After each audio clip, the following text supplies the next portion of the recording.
When you're so lit up by something, you want to share from that space.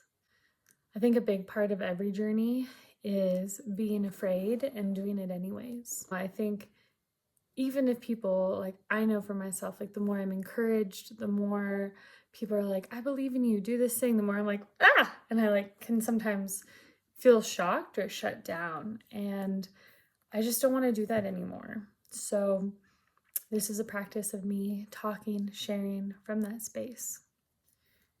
You know, I heard this term the other day that this woman was decentering men from her life.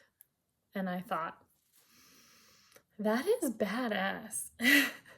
I don't know what it is, but I've been in quite a few relationships, amazing partnerships, and some not so amazing partnerships, some things that were not the right match for me at that time or any time in my life. Also, just like decentering other clients or people that aren't a match for you.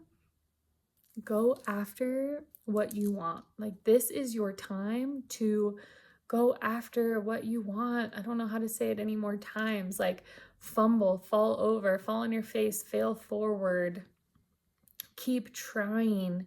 All the different things that bring you joy and that make you happy or that make you nervous or you know, and I'm still figuring out ways to share all the full spectrum of who I am and all my facets with myself and with life, and then also digitally as well. I am learning right there with you, and I think that's something that feels really empowering is when I look at a lot of my friends who are really good at what they do, whether it be singing or videography or speaking, whatever it is, skiing. They did not start out, they did not come out of the womb with these talents. Not even music, not even playing guitar, not skiing. Like, it took so much time for them to get to the place where they are. They let themselves be bad. Like, we have to almost go through that part of the tunnel of the metamorphosis to come out the other side and see the light of being able to do these things and express ourselves in these ways. And so something that's helping me in this process is thinking about a few things that I'm already really seasoned at and great at. Like, I'm an amazing skier. I've been teaching different healing modalities for over 15 years. You know, I'm an amazing friend and a good listener and a great cheerleader for the people that I love. What I'm not so good at is talking to the camera or in front of the camera, even though I have some experience doing it with my podcasts and other projects that I've done. It doesn't mean that I feel as seasoned at it, right?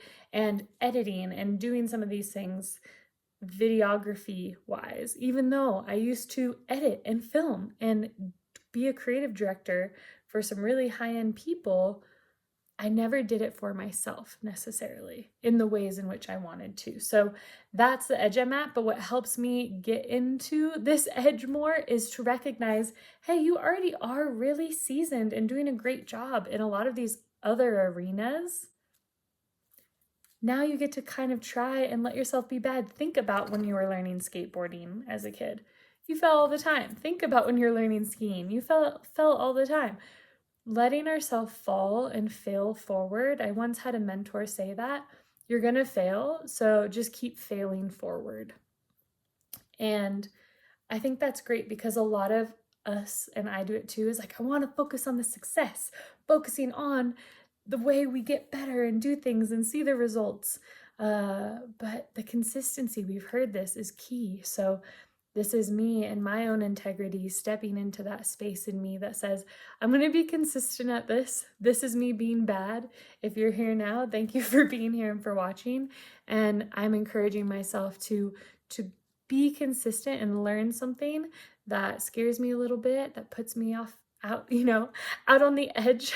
And I'm curious if you have something. If you're watching this, what are just 1 to 3 things that you're already really seasoned at? And what is one thing that you really want to work at right now that feels a little edgy, that feels a little scary? I would love to hear and to know that I'm not so alone in this journey. And yeah, I hope this leaves you feeling sparked and a little lighter and brighter. Ciao. Ciao.